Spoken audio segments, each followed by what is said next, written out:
Vous êtes de plus en plus nombreux à nous suivre et à participer à l'évolution de la chaîne Afrique N24, et sincèrement nous tenions à vous en remercier. Nous lisons tous vos commentaires qui enrichissent le débat et vraiment nous vous demandons de nous soutenir, en aimant les vidéos pour une large diffusion, et pour continuer à avoir une ligne éditoriale indépendante, et vous proposer de nouvelles émissions toujours de plus en plus enrichissantes. Ne restons pas passifs, soyons actifs. Merci et à bientôt. Bonjour l'Afrique, bonjour le Togo, bonjour les amis. Aujourd'hui, nous allons parler du nouveau petit né de Robert Doucet. En effet, le ministre des Affaires étrangères du Togo a pris sur lui et sous la houlette du Premier ministre, Victoire Toméga, d'inviter une brochette de ses confrères, ministre des Affaires étrangères aussi, dans un hôtel à Lomé de la place, loin des regards de la presse internationale. Il s'agissait pour eux de créer un palliatif à tout ce qu'on a en termes d'insuffisance dans les institutions de la sous-région en Afrique. Je vais parler de la CEMAC en Afrique centrale. Je vais parler de la CEDEAO en Afrique de l'Ouest et plus loin même de l'Union africaine. Le raout a eu lieu dans l'indifférence la plus totale de la presse togolaise. Et ils le voulaient ainsi. Mieux, ils ont fait ce raout dans l'indifférence aussi de la presse internationale. Sauf que quand ce raout est arrivé sur la place publique, les tenants, je veux parler de la société civile, au Togo surtout, des associations au Togo et plus loin des partis politiques, personne n'en a fait cas. Mieux, tout le monde a pensé que Robert Doucet est en train de faire un grand travail pour l'Afrique. En effet, Robert Doucet est en train de créer lui-même son panafricanisme. C'est-à-dire le panafricanisme à la togolaise, à la Robert Doucet. Et pour cela, tenez-vous bien, ils ont de l'argent. Ils ont invité tous les ministres, ou du moins beaucoup de ministres des pays où le panafricanisme est en train de s'implanter profondément. Je vous avais dit déjà en 2020 que mon professeur de politologie, le professeur Schmitt, m'a toujours dit un soir dans son bureau que quand les politiques posent les actes, il faut toujours te référer au timing des actes. Si tu as pu te référer au timing, tu sauras au fait pourquoi ils posent des actes ou ces actes. Devant nous tous, Faure Gnassingbé a paradé sous le parapluie d'Emmanuel Macron. Et devant nous tous aussi, le ministre des Affaires étrangères, Robert Doucet, a paradé en faisant la démonstration qu'il est en train de créer, lui, un panafricanisme original qui va prendre ses sources même dans l'Afrique ancienne. Et pour cela, il a trouvé un auditoire. Les confrères de Lomé à qui ou chez qui il est allé déverser ce qu'il pense du panafricanisme. Et curieusement, loin de ce que Nkrumah nous a laissé dans les livres, loin de ce que Gamal Nasser d'Égypte nous a laissé, loin de ce que les Oumniobé nous ont laissé, et loin de tout ce que les pères même du panafricanisme africain, comme dans le monde, nous ont laissé. Pour tout clore, Robert Doucet est en train de vouloir fabriquer lui-même son panafricanisme. En Afrique, on a toujours cette faiblesse de ne pas couper l'herbe sous les pieds des voyous. On a toujours cette indécence de ne pas voir le mal venir. Mieux, quand on voit le mal, on fait comme si c'est rien. Parfois, on rit gauloisement de ce mal qui va finalement nous emporter. Et pourtant, Robert Doucet est en train de creuser sous les pieds des pays africains où le panafricanisme est en train de prendre forme. Et curieusement, du côté du Mali comme de la Centrafrique, les gens pensent avoir trouvé quelqu'un de sérieux en la personne du ministre des Affaires étrangères du Togo. Les gens le pensent ainsi. J'ai vu Diop, j'ai vu Sylvie et ministre aussi des Affaires étrangères de Centrafrique venir et croire que ce que Robert Doucet est en train de faire est une bonne chose.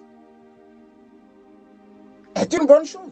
Je vais démontrer, bien que je n'ai pas assez de temps, que ce n'est pas une bonne chose. Mieux, ils sont en train de faire un coup de la France qui s'appelle Nasser Nkrumah Oumniobé. Ce n'est pas dans la dictature qu'ils enseignaient au peuple, à leur peuple, le panafricanisme.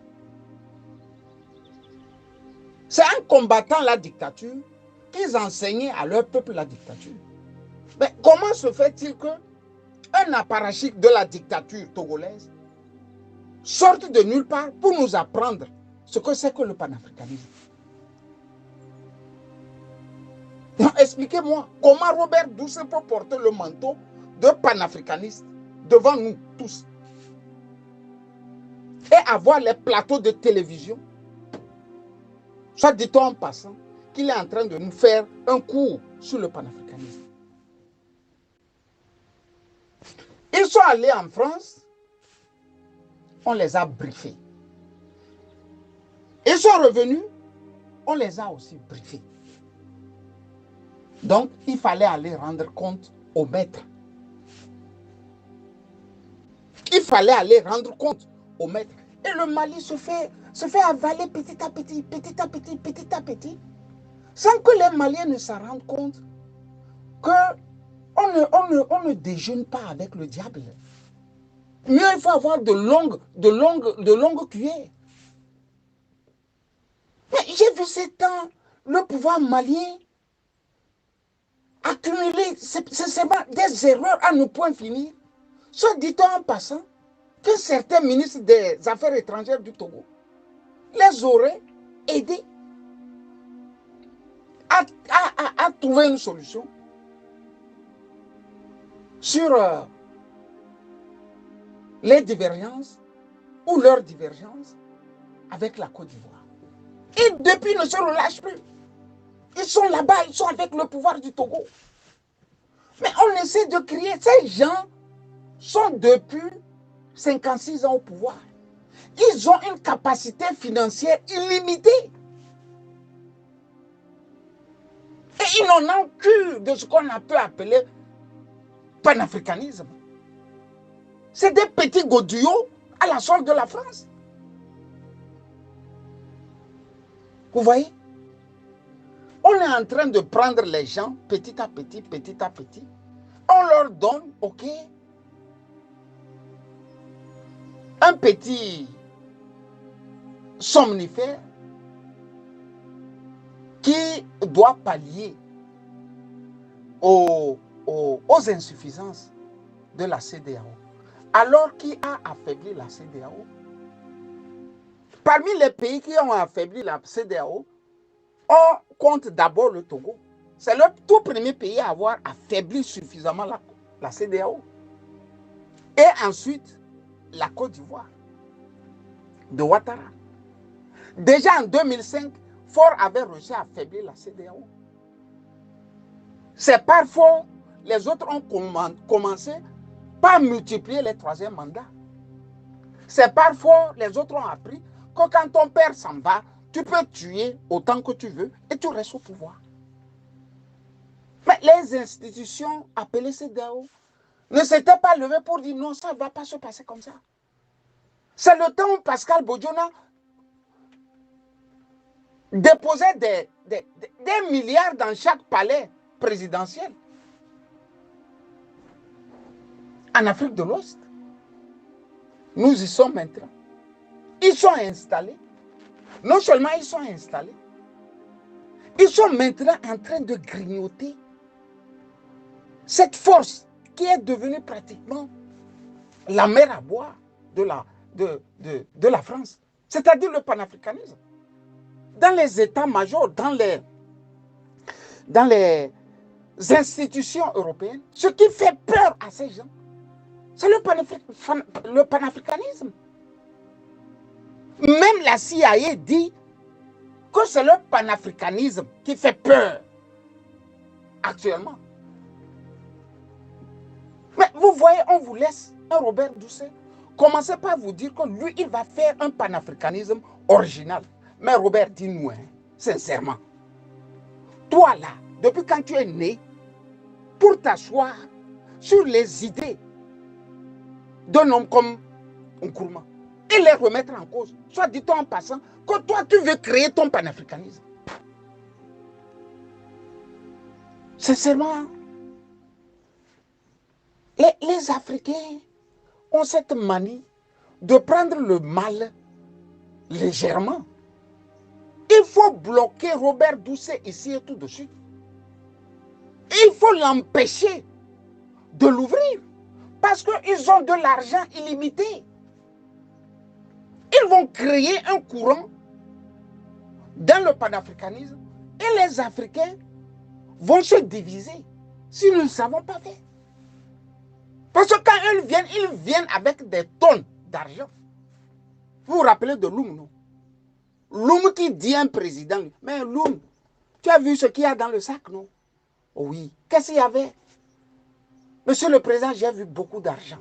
Voilà comment un président peut parler à un petit kidam, qu'ils utilisaient, ou ils ont utilisé pour brûler des marchés d'un pays. Mais quand le marché d'Assigame,